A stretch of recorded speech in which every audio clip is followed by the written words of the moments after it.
welcome back to my channel. If you're new here, I'm Alex, and today I'm going to be doing a review of Light from Uncommon Stars by Rika Aoki. To tell you a little bit of what this story is about, Katrina is a transgender youth who ran away from home to escape the abuse of her unsupportive father. With her, she carries an escape bag and her violin. Shizuka Satomi is a violin instructor known as the Queen of Hell because she is rumored to encourage her students to sign away their souls for fame. She is required to sign 7 souls for Hell before her contract is up, otherwise be damned herself, and after she hears Katrina play her music in a park, she believes that Katrina is the 7th soul that she has been searching for. Meanwhile, an alien space captain named Lan Tran ferries her family across the galaxy to arrive at Earth and help them settle to keep them safe. Shizuka and Lan take an interest in one another, and things progress from there. All in all, an interesting premise, and paired with the fact that it was blurbed by TJ Klune and was a nominee for the 2022 Hugo Awards,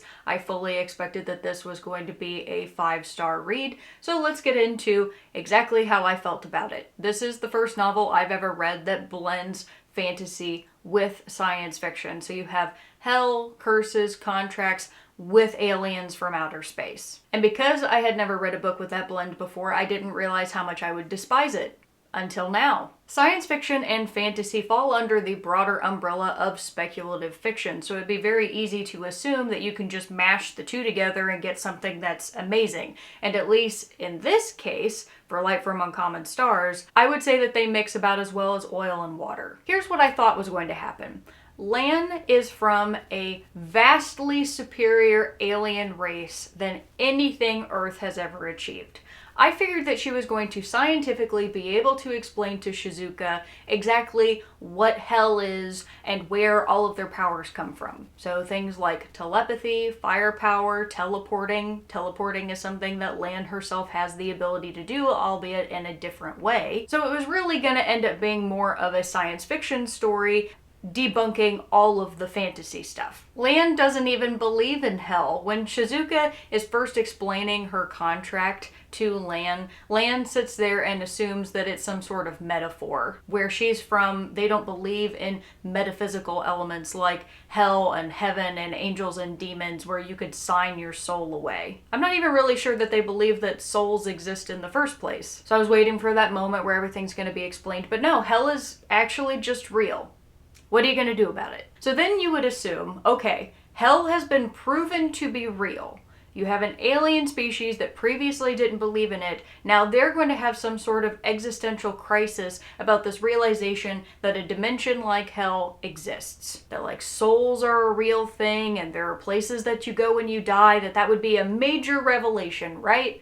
No. It makes absolutely no difference to Lan or any of her family in the story. It doesn't change their perspective on anything. As a matter of fact, they really don't have any thought on the matter whatsoever. I am going to be circling back around to that aspect of the book in the spoiler section because I want to get into specifics about things. I'm still being vague. At least I think. I'm still being vague in this part of the review, but I'm going to go ahead and move on. This book is the epitome of tell, don't show. Katrina is a young, polite, insecure trans woman who is traumatized by her experiences being trans, and she's amazing at violin. She struggles with her identity and being misgendered by people who don't know her, so she really doesn't like to go out in public. Congratulations, you just read this book. Shizuka is pompous and obsessed with gaining her own music back to the point where she has happily destroyed the lives of 6 of her other students in order to gain what she feels that she's lost. But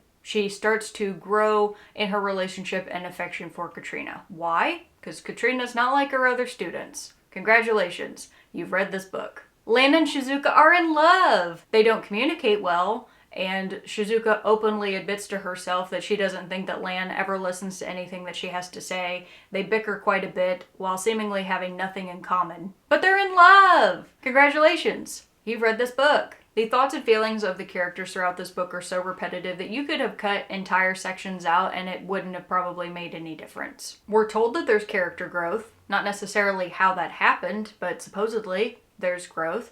And I didn't find myself wanting to root for any of these characters because I didn't find them to be particularly sympathetic. This was, in my opinion, an emotionally stunted book. There are also multiple obvious typos, which was weird to me because obviously it's not a hardback edition and it's not even an early copy because I bought this years after it came out.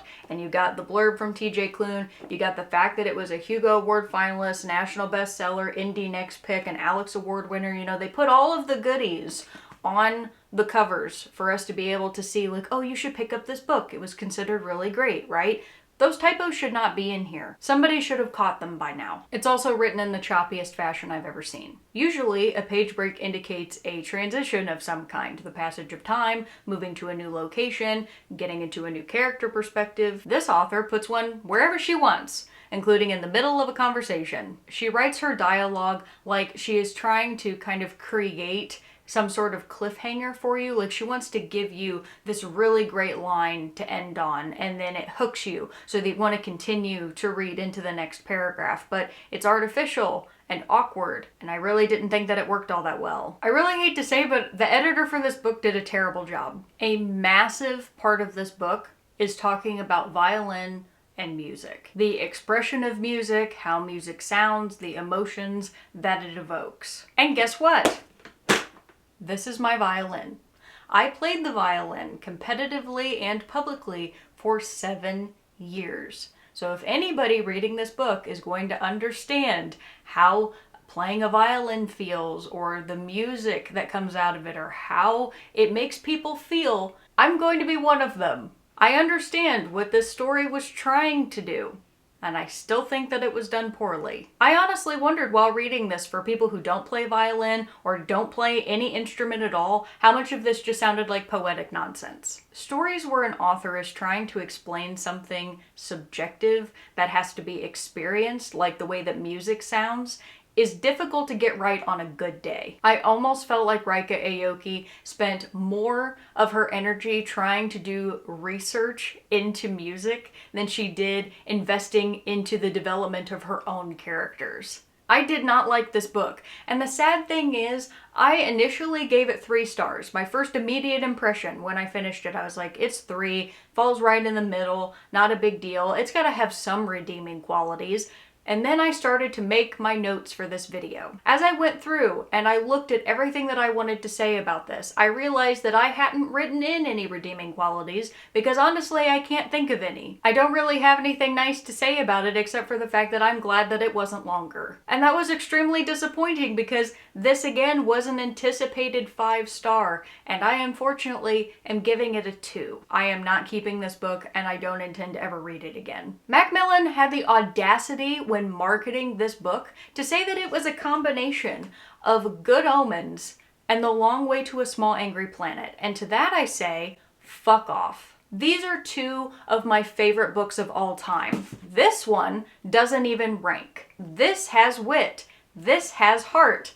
This has neither. I also want to put this into perspective for all the sci-fi fans out there, that the year that Light from Uncommon Stars was a nominee for the Hugo Award was the year that A Desolation Called Peace won. Like, these 2 books were in the same list, and I don't think that that's remotely fair at all. I put a lot of stock into the Hugo Award, and I'm sure a lot of other people do as well, because we look at that as being, okay, this is the best that science fiction fantasy has to offer. I don't know how this made it. And that kind of calls my entire feeling about the Hugo Award and the people who pick the books that are going to wind up on that list into question. I have something to ask of anybody who read this and is watching this video.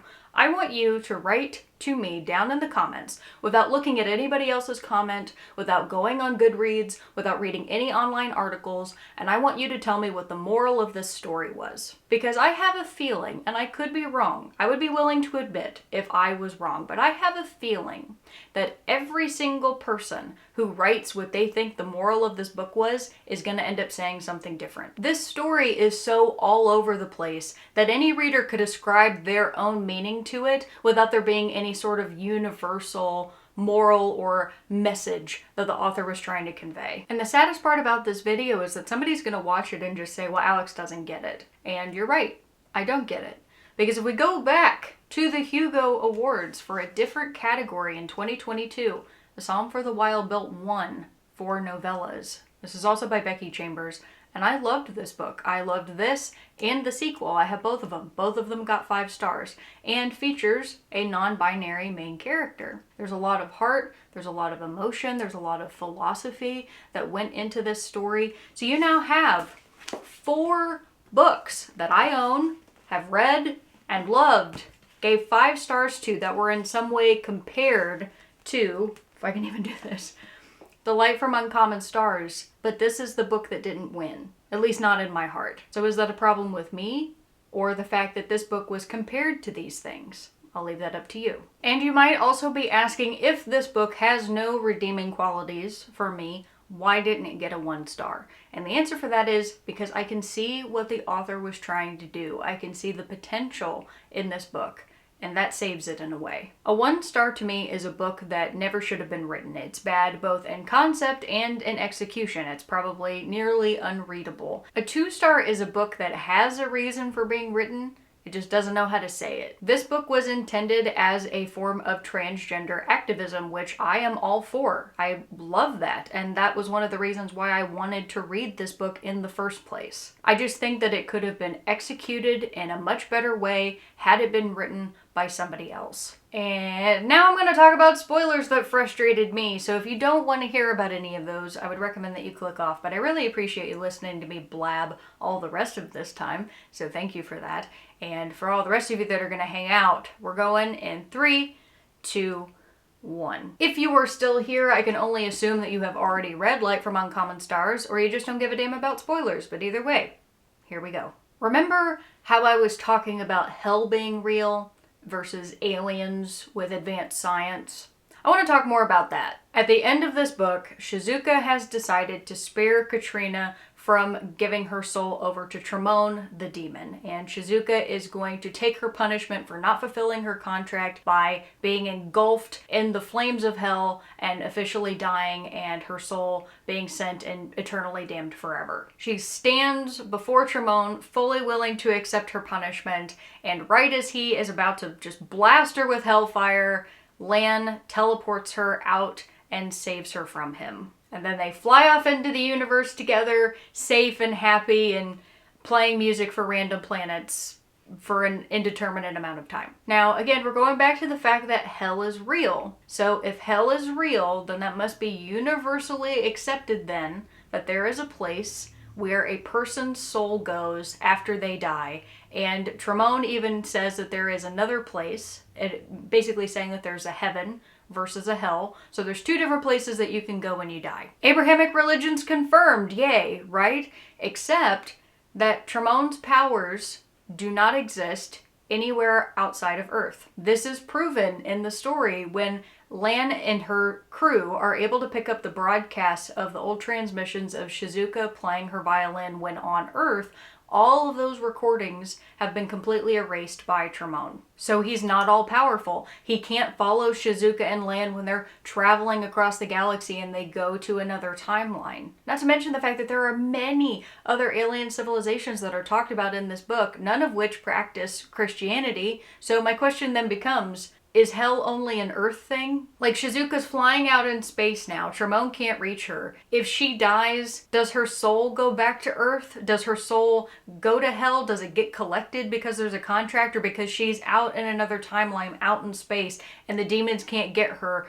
She just dies. I really don't know what that means. And I think this is another thing that readers could probably give their own meaning to. You know, maybe you have a feeling of like, oh, that's not the way I interpreted it. I interpreted it this way. And I would love to hear about that. Please tell me down in the comments, but I'm just telling you the way that I experienced this book and how I thought about the implication of hell and contracts in the greater picture of space versus just Earth. And that's really what I was getting at when I said that these 2 concepts don't mix very well. And moving on, when I first started reading this book, I got the vibe that it was going to kind of be more of an Invisible Life of Addie LaRue situation, where as you learn about each of the characters and you realize kind of what their personal battle is, that not all of them are going to be able to win in the end. Somebody is going to have to lose. And that's where the tension for the story comes in, is it's this waiting to see, well, who is going to make it out in the end and who is not. So if there happens to be said loophole that makes it to where everybody can get a happy ending, that kind of makes it cheap, doesn't it? And this again is something that I would have changed about this story, but I personally think that Lan and what was going on with her family really just should have been completely cut out of this book entirely. I think that this whole story should have just focused on Katrina and Shizuka's relationship and how they were growing and developing their bond. Because then there wouldn't have been any sort of loophole. There wouldn't have been a way to just snap Shizuka out of the situation. One of them was going to have to lose, and I think that it should have been Shizuka. I think that she lived her life in a very immoral way. She damned 6 other people for her own self-gain, and she deserved to end up in hell. That doesn't mean that she was wholly a bad person, but she did some really horrible things. Things that had eternal consequences for 6 other people. I think it would have been a lot more meaningful if Shizuka had been forced to go to hell and Katrina would have been left behind to live her life. The story would have been more meaningful that way. I'm not saying it would have been happy, but it would have been more meaningful. The other reason I didn't like Lan's part of the story is the vagueness of the end plague. It's never explained past eventually, all civilization that makes it to a certain point discovers the equation of the universe and it just drives everybody mad and makes life meaningless. Or something. You can just take a look at her son Marcus. He went crazy and killed 2 people on Earth. It's never explained whether he really had the end plague or he was just upset about the fact that he had traveled all the way across a galaxy and wanted to go home. But he never got any resolution. After killing those 2 teenagers, he was put into stasis and he was stuck in the spaceship with Shizuka and Lan, and we never hear from him again. And I really didn't like that. I wish that he would have gotten some kind of resolution. Otherwise, why did we have that in the story? Anyway, I hope that you found this review at least entertaining, even if you don't agree with it. And please let me know down in the comments your thoughts and feelings about this book, and if you really do think that I just didn't get it, because that would be okay too. And as always, I hope you have a wonderful rest of your day or evening, that you all stay safe out there, and I'll see you next time.